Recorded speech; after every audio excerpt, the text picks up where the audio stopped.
خب بریم یکم راجع به دیسکورد و نصبش و اینکه چجوریه، داستان دیسکورد چیه، چیکار کنیم با این دیسکورد و اینا من صحبت کنیم.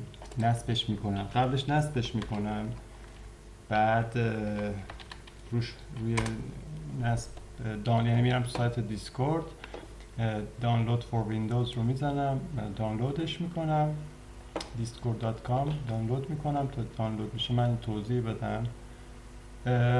ببینید بحث دیسکورد یک، حالا اینجا هم اتماعاً برای دیولوپر ها بتونم یه جایی پیدا کنم. دیولوپرز، بحث توسعه دیسکورد یه بحثی داره به اسم بات هایی هستی که این توی دیسکورد نوشته میشه. میتونیم حالا بخونین اینا رو که چجور میشه توسعه بدهیم، ولی من چیزی که میدونم خودم برای مدت باش کار کردم API هست که واسه دیسکورد با Node.js API توسعه داده میشه. بعد این API هم اینجا، این API هم که دیگه آدرس discord developer docs info intro آدرسش رو داده. اینجا شما میتونید اینجا داکیومنتش رو مطالعه کنید و یه بات رو اینستال کنید، بسازید و اینستال کنید و حتی اینو چجوری بیارید و در معرض تبلیغات یا سایت کجا اینو آپلود کنید، بات ها رو ببینید و دسته هایی مثل هاب از بات ها رو ببینید. بعضی موقع ببینید ما نیاز داریم که بات ببینیم، بات فور دیسکورد اگه بزنید احتمالاً یک هاب از دیسکورد رو براتون بیاره که اینجا دیسکورد بات، همون تاپ که بات ها رو اینجا میذارن. انواع بات ها هست، میتونید اینووک کنید یا هر چیز دیگه ادش کنید به سروراتون. مسیراش راحته. یک ساختن، توسعه دادن این بات ها بخشی از کار دیولپر است که میان یعنی توسعه میدن روی دیسکورد. میتونید توی حوزه فعالیت کنید اگه دوست دارید. به نظر من فضای خوبیه برای اونایی که درآمد دوباره میخوام بدونی که خیلی درگیر بشن. نمیدونم، حالا میتونید این فضا رو بررسی کنید، میتونید موضوعات خاصی هست سرچ کنید و این بات رو به سرور، به چیزایی که توضیح میدم کجا بات ها استفاده میشن اضافه میکنیم و ازشون هست. من این بات نکته هایی دارم. ببینید هر بات با یک کامند یا دستور یه چیزی عمل میکنه. توی هر چیزی یه دستور باید بهش بدید که اون کامنده عمل کنه. و خب اینجا نوشته که این مثلا این بات برای چی است. خیلی از بات ها ممکنه آموزشی باشن، آماری باشن، مدیریتی باشن، بستگی داره به اون چیزی که از داکیومنت دیسکورد از این قسمت برای ساختن دیولپر پورتال استفاده میشه.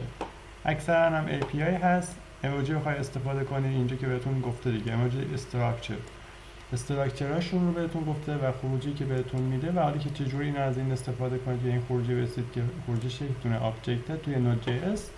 شما این رو میدید به بات دیسکورد و قبلش اینستال باید بکنید، کانفیگ رو انجام بدید روی Node.js و بعد توسعه رو که انجام دادید حتی دیلیت ایموجی دیگه داکیومنت هست، میتونید مطالعه کنید.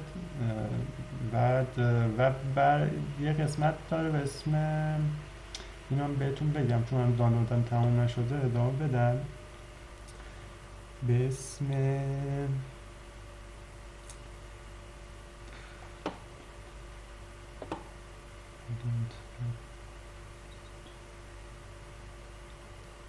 نه حضور ذهن ندارم، نمیدونم دقیقا چی بود.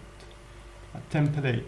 این تمپلیت اطلاعات یوزر رو برای مدیریت معمول استفاده میشه و میشه توی این یک بحث کاراکتر یا یوزر آبجکتی ازش دریافت کرد که این کریئتور آیدی یا هر چیز دیگه ای که این تمپلیت اطلاعات خوبی رو میده برای طراحی که بوده. این قسمت رو خیلی داستان داره، یعنی باید کار بشه من قدیم میدونم یکی از ورژناش که من استفاده میکردم اینجور بود که یعنی مثلا اگه یه نمونه اگزمپل داشت، اگزمپل رو میتونستید ببینید دموشو. من نمیدونم الان یه کمی تغییر کرده. بعد برای ساختش هم که دیگه باید بیای اول اینجا یه اکانت بسازی، اکانت دیسکورد. اکانت دیسکورد میسازی یا همینجا هم میتونی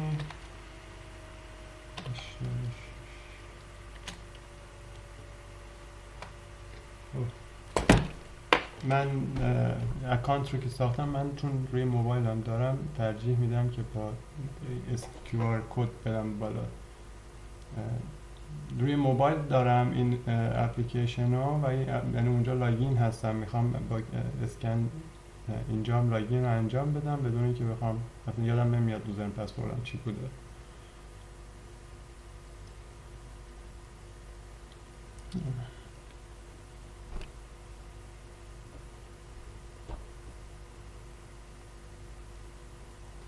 توی موبایلم قسمت میره توی قسمت پروفایل کیو اسکن کیو آر داره، خود تو هم منوی اصلی اصلا پایین داره، مستقیم داره وارد میشم و دیسکورد رو اینجا توضیح میدیم و نسخه ویندوزش هم که نصب کردم. یس اینجا بعد توی گوشی من باید یس بزنم بعد وارد شم. ببین این پنلی هست که برای چیز می نویسم، برای همین دیولپر مودی هست که یعنی شما لاگین میکنید و این اتفاق میفته، با گوشی ساین این میکنید، اکانت حتی همون اولیه چیز بوده، موبایل بوده، یعنی فرق نمیکنه، اکانت بوده به هر حال. اومدم و اینجا بات رو اینجا میسازید و بعد شروع میکنید به اون توسعه اون باته.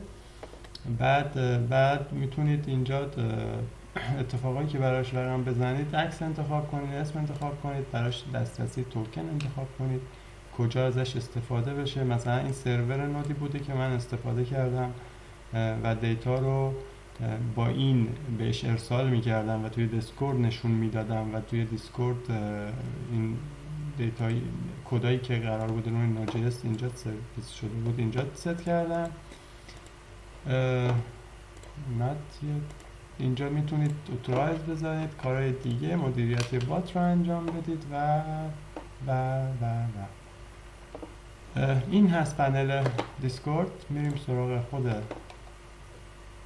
نصب دیسکورد. اینم پنل دیولپش بود. باز اگر توضیحی خواستین من بیشتر اینکه چجوریه میتونیم با هم داکیومنت بررسی کنیم. بریم جلو.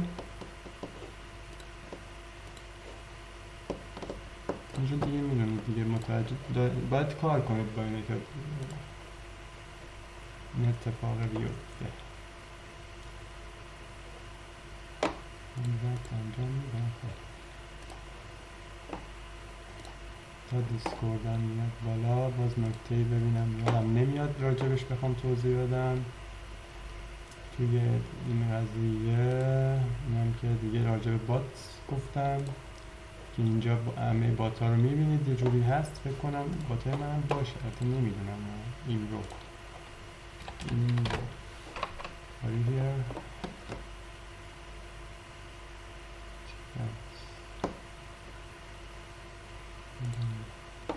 چون فکر کنم باید من باتم رو توسعه دادم، حالا دقیقا نمیدونم با این قسمت کار نکردم که یادم هم نمیاد چی کار میکردم واقعیتش.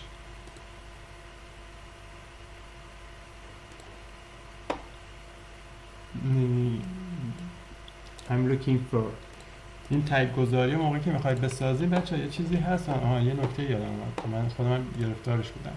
این موقعی که میایم نمیفهمیدمش، میومدم اینجا باتم رو میزدم، بعد میاد موقعی که میاد ببینم روی این بهم نشون میده اینجا. آره اینجا این قسمت توی قسمت بات قسمت هست اینجا پرمیژن میدین. این پرمیژنت خیلی مهم میشه که سطح دسترسی. پس یک سیستم دسترسی منیجمنت، یعنی میتونی بهش دسترسی بدی، مدیریت دسترسی داشته باشه و بر اساس دسترسی که به اون بات میدین براتون عمل کنه. حتی مثلا بعضی موقع ما لازم داریم که اصلا یه سیستمی رو تعریف کنیم که فایل بهش اتچ کنیم، این قابلیت داشته باشه. بعد این قضیه همون هشتگ گذاری هایی هست که اینجا هم میتونه داشته و این باتتون خیلی مهمه. مثلا طرف میخواد بره نصب کنه رو سرورش، ممکنه دسترسی ادمین به بات داده باشه و شما برای باتتون تنظیمات خاصی داشته باشید و بتونه اثبات کنه. داکیومنت دارن و بات ها بر اساس داکیومنت، الان میبینید اینجا نمونه شده گذاشته این نوع بات رو عمل میکنه به این چیزایی که اینجا زده. نمیدونم میبینید یا نه، ببینم اینجا نمونه دیگهش میبینم. حالا یه دونه بات هم اگه رسیدیم ما اد میکنیم و کلا داکیومنت خوندن رو میخوام بهتون بگم. داکیومنت بات ها رو بخونید ببینید چجوری بعضی از بات های کاری، من دنبال یکی از بات مخصوصم، مثلا میوزیک، قسمت میوزیک احتمالا همچین باتی رو بتونید مشاهده کنید که داکیومنت داشته باشه.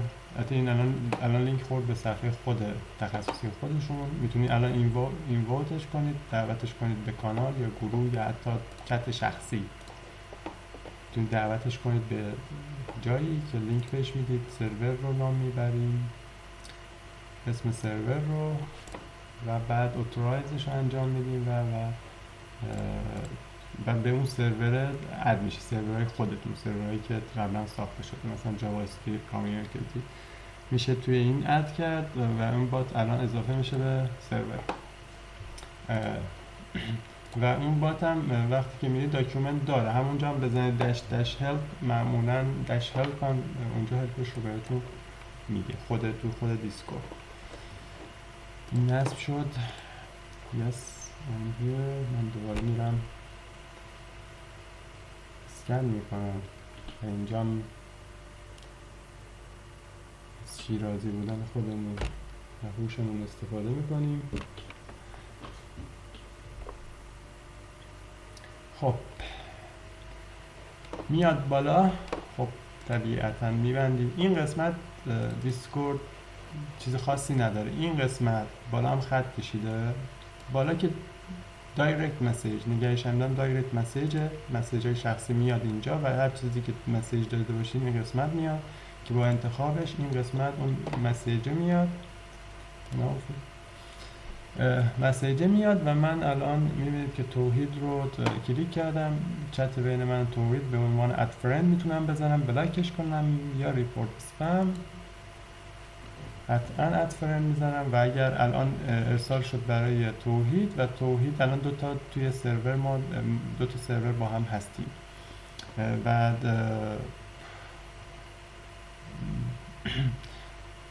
بعد این اطلاعات این برم اطلاعاتی هست که ما توحید اومده اینجا اطلاعات لینک نشده گذاشته، میتونید جوین شید فالوش کنید، حالیه. بعد این قسمت دوباره یعنی من که اینجا دارم دیگه دایرکت مسیجم، اینجا دیگه همون کانالایی هست که یا میگنش سرورایی هست که وجود داره، اینا میگن سرور به خاطر که میشه اینا رو توسعه داد، بات براشون تعریف کرد و مدیریت شد. خب ما میریم رو سرور خودمون، میریم رو سرور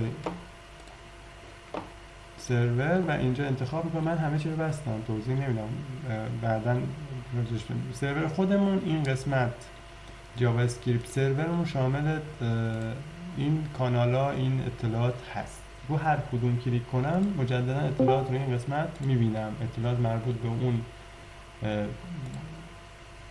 حالا تگ، سابجکت بگم، وایس بگم، سرور بگم، هر چیزی اطلاعاتشو میبینیم. و بعضی از اینا الان میبینید مثلا دسته‌بندی داره، مین چنل، کانالای اصلی مونده. خب اومدن دسته‌بندی های رو انجام دادن. حالا میخوام نکته دیگه ای رو عرض کنم خدمتتون، اینکه کانال رو دو دستن، یا تکست هستن به صورت تکست فایل یا هر چیز دیگه به صورت مسیج هستن، یا به صورت وایس هستن، وایس میدارن. بعد این وایس قضیهش اینه که موقعی که من جوین میشم به یک وایس، مثلا بر فرض مثال به این وایس این کلامش علامت چیز زده، علامت اینکه وایس هست یا تکست هست زده، یعنی شما یا میتونید یک سرور با کانالی مربوط به وایس چت داشته باشید. امکانات چت مثل چی؟ مثل ریاکت. اگه اینجا من ریاکت بزنم، ببین مثلا یک ریاکت این شکلی بزنم پایین که این بر اساس چون دسترسی ندارم خودش برداشت. ببین دسترسی طرفیان یعنی همین دیگه. مثلا من میام توی الان به یکی از سرورام الان اکتیو هستم دیگه، میبینید الان جوینم به یکی از سرورام، میتونم اینجا دیسکانکت بشم. دیسکانکت میشن، مجددا توضیح میدم. خب من میوزیک به صورت وایس جوین میشم اینجا که دیگه خودم رو میبینم، اطلاعات خودم رو نگه دارم، اطلاعات خودم رو میبینم، میتونم ادیت کنم. حالا شما بتونید من رو اد فرند بزنید که خوشحال میشم. حتما اینم آیدی منه، میتونید سرچ کنید اد فرند بزنید. سوالی بود تو هر حوزه‌ای که از دستم بر حتما برای هر کسی صدای منو میشنوه حتما انجام خواهم داد. شما میتونید اینجا اطلاعات رو ببینید، جوین بشید و الان من جوین شدم دوباره سرور قبلی چون اون سلکت بود. من میخوام بای سلکترم رو عوض کنم. اول میگه عوض کنم، میگم بله و جوین میشم به این سرور. الان کسی دیگر میتونم اینوایت کنم اینجا، یعنی دکمه اینوایت رو بزنم، یه کسی رو الان بزنم اینجا اینوایتش کنم، یا اینکه بچه ها خودشون بیان اینجا، یعنی خودتون بیان کلیک کنید و خودتون بیان توی رومی که من هستم و شما هم میبینید. این پایین که ابزارهای داره، یک سری ابزارهای که دیگه مثل کامرا، میتونید کامراتون رو روشن کنید یا نمیدونم یک ایموجی بذارید یا هر چیز دیگه ای. اسکرین خودتون رو شیر کنید. اینجا هر اسکریناتون میاد، حالا اسکرین میتونید تعریف کنید و اینجا میتونیم کارهایی که توی میتینگ ها حال وجود داره رو میشه انجام داد. حتی میشه روی اون فرد که کلیک میکنید، بعضی موقع من چون نیومده کسی ندارمش، اینجا کلیک کنید این بالا میبینید. بعد اگه رو موبایل بزرگ شد خیلی یکم صبوری کنید، با یه تک کلیک یه سری آیکونا میاد. کلیتش همینه. الان اینجا من دارم دیگه، میتونم حتی از ابزار اینجا هم استفاده کنم. این قسمت الان من وایس کانکت شدم به وایس و الان هر کسی به این وصل صدای من رو میشنوه. الان دور کادر من سبز رنگه و من از که سکوت میکنم میره و این نه کلا کار کردش همینه. اگر اطلاعات بیشتری خواستید نه راجع بات ها هم من براتون مثال بزنم. این بات رو که اگر پیداش کنم اوکی. خب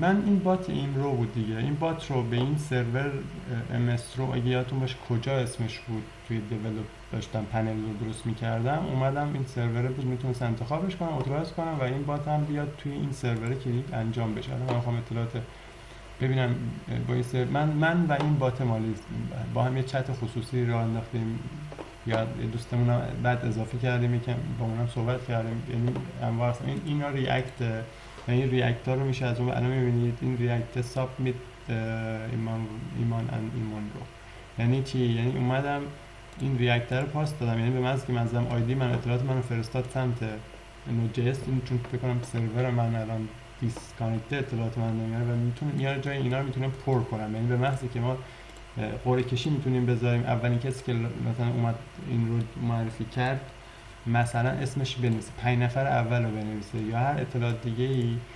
حالا اینا خرید فروش ها اینا برای که زمان استفاده میشه؟ همون زمانی که بوتس زده میشه. معمولا بچهای گیمرها به محضی که یک بوست رو اینجا میان اکشن میکنن یا میان به صورت ریاکت میذارن، سریع اد ریاکت میکنن و اون بوست رو میخرن و شما میتونید روی اون قیمت ها رو تعیین کنید. مثلا این رو بذارید چه من انقدر تومن، انقدر بوست، انقدر فلان، انقدر، و این هست که این به شما ارزش، یعنی ارزش داده میشه. این قسمت هست که ارزش داده میشه به اون مبادله کالا به کالا که میتونید از طریق حالا اون دریافت کنید اطلاعات رو از سمت Node.js و هر جوری که دوست دارید بگیرید به سرور برید و این قسمت با ریاکت ها